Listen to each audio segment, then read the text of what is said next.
Hello. Hello. Hello. Hello. Welcome everybody. Welcome to Scott Tyndall's Home Shop.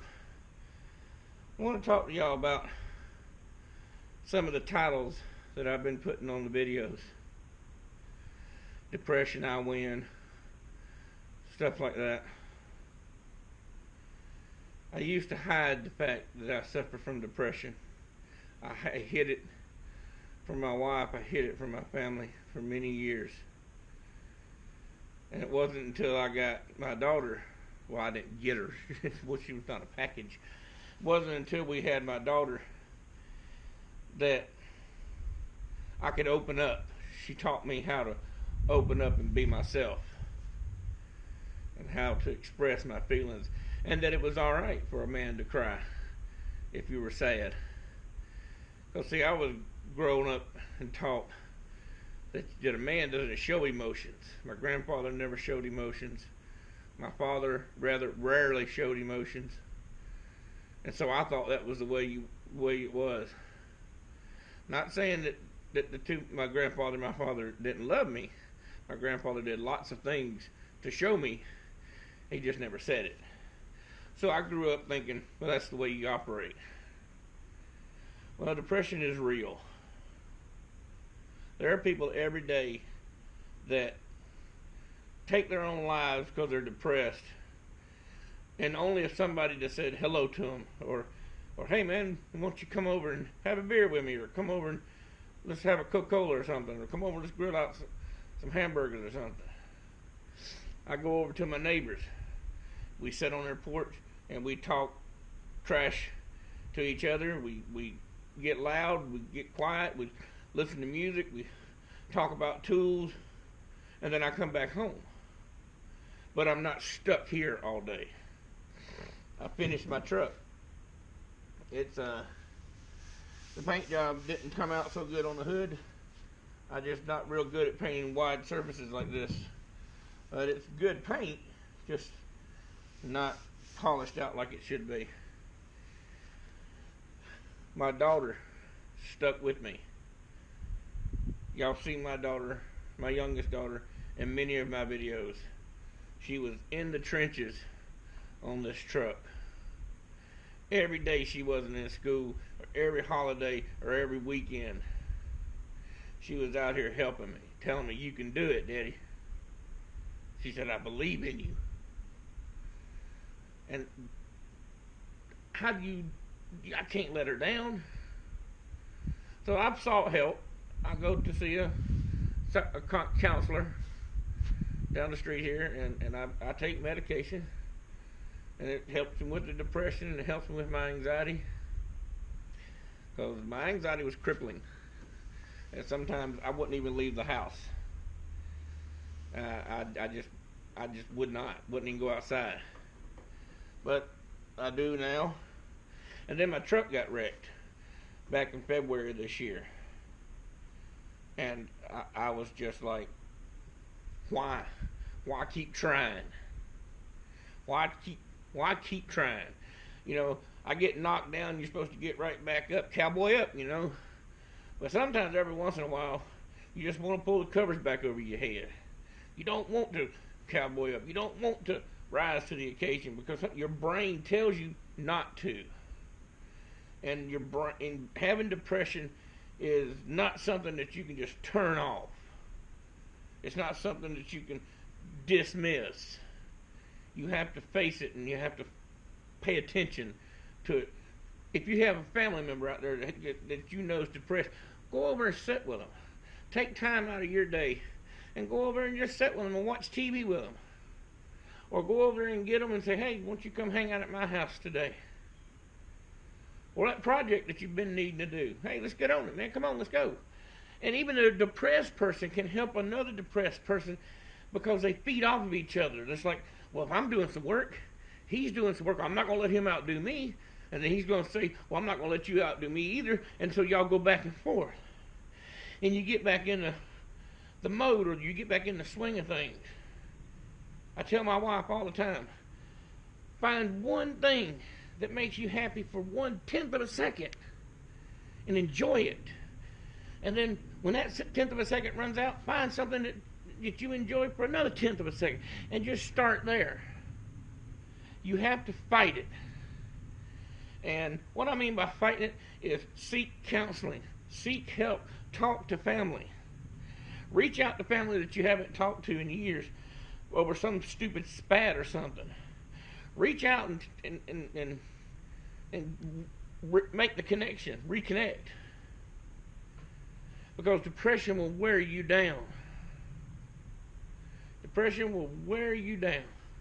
I don't know what king said this, but something my father told me a long time ago was that one king said, if you truly wanted to destroy a man, you would impart the burden of true hatred in their soul. I may have got that all backwards, but the theory behind it is to truly hate someone, you have to get up every morning and think of ways to make that person's life miserable, and it will consume you. And then you, not that person, but you will be consumed and depressed over the situation. Well, so you have to fight it. You have to fight it every day. Get up. Every day I get up, I come out to the shop, and if I don't do nothing but straighten up from the day before. I'm not perfect. I'm far from being cured, and I have social anxiety. I don't like going out. 4 or 5 people is a crowd to me. 4 or 5 people is a concert crowd to me. I wouldn't ever go to a concert. That'd be like standing in the middle of the entire United States and having everybody surround you. My animals help me.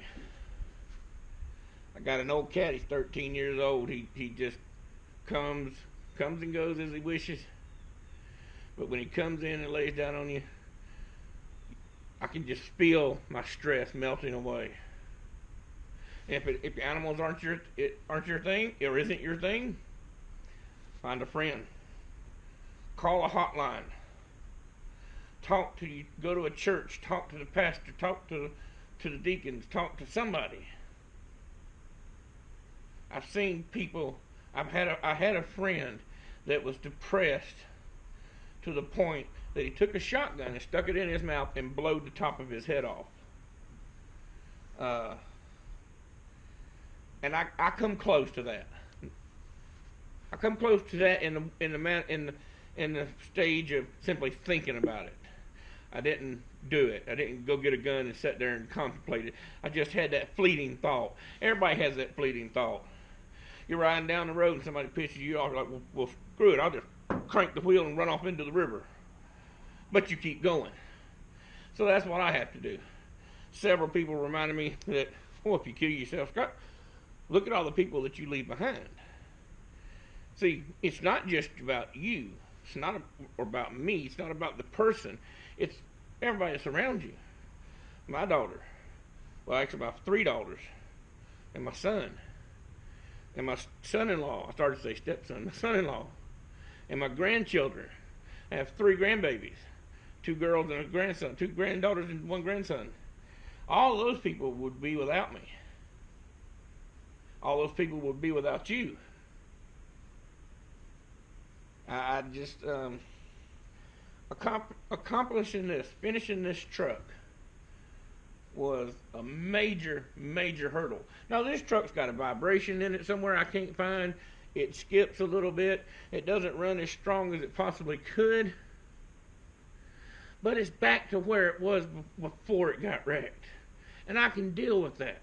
I made it up in my mind. I told myself, if you can get it back to the condition it was in before it got wrecked, then you have accomplished your goal. You have fought that demon.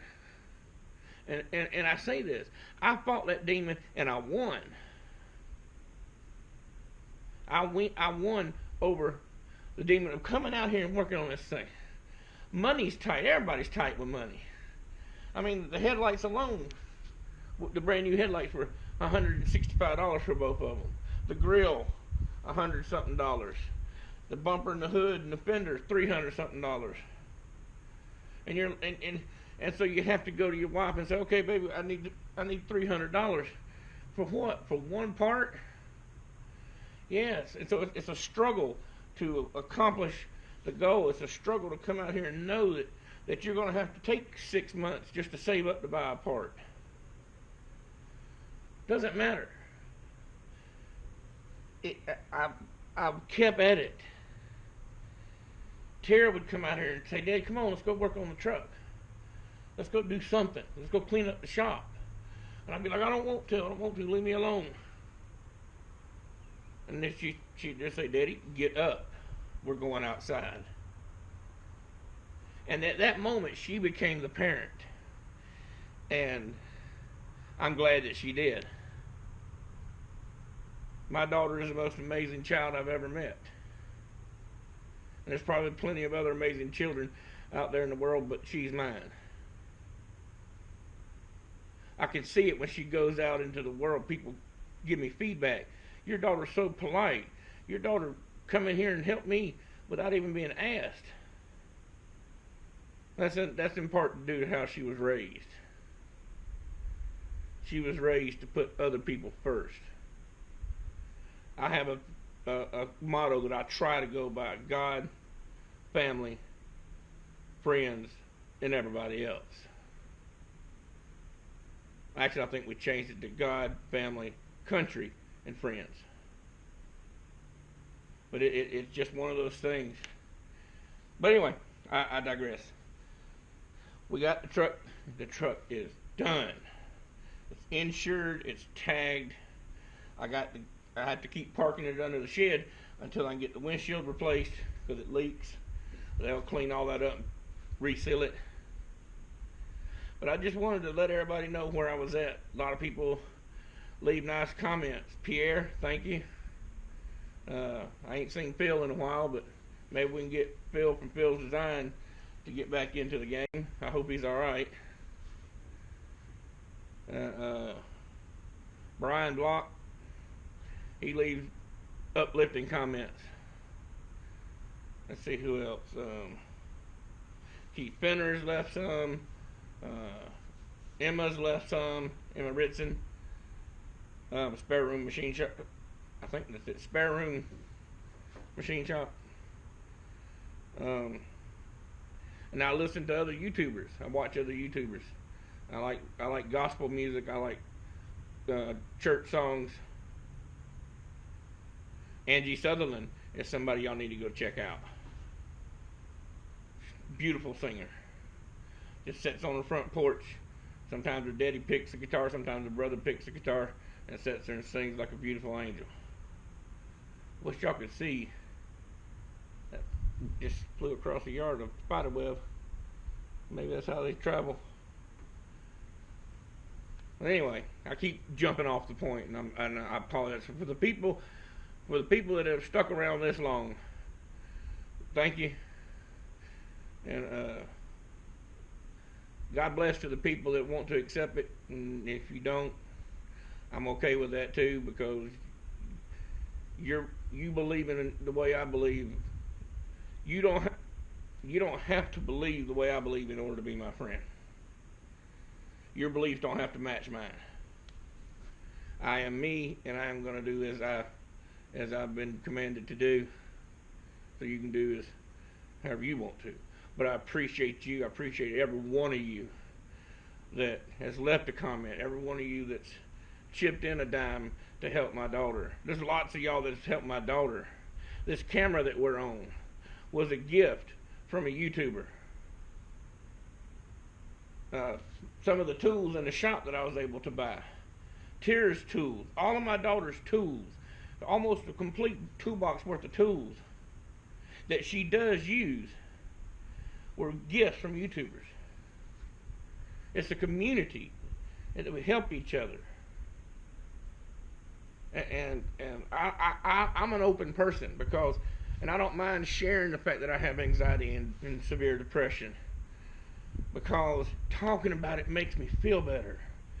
Talking about it makes me feel, I don't feel embarrassed when I don't want to go out, or when I do go out, I don't feel embarrassed anymore when I started talking about it, because I started being honest with myself and being honest with everybody else and telling them, hey, look, we can be friends, but just understand that there'll be days that I don't want to deal with anybody. And I have a friend, Sam Sinkfield, drives trucks. I've gone 6 months without talking to him. Pick up the phone and call him, and it's just like the conversation left off 6 months ago. Just starts right back up. He understands that. And he accepts me for who I am. I've had dark thoughts and all that stuff. But talking about it and getting on here and telling y'all about it and sharing my videos on my channel of just me and my daughter just building stuff around the house, working on this truck, working on the lawnmowers, having her by my side really has opened my eyes. We got horses over there just on the other side of the fence eating off a round bale. So thanks to all the people that have contributed into our lives, that have helped, that have bought t-shirts, that have bought stickers, because that all helps. So let me close this out before it gets too long. It's probably done gotten way too long anyway for a rant. It's not a rant, it's more of a thank you, a great big thank you, and that I beat depression. I won this battle. I haven't beat depression. Let me say that. I won this battle. This truck right here was a kick in the balls. It really was. So thanks to all the people that are out there that leave comments. Thanks to all the people out there that watch the videos all the way to the end. God bless you, and see you on the next video.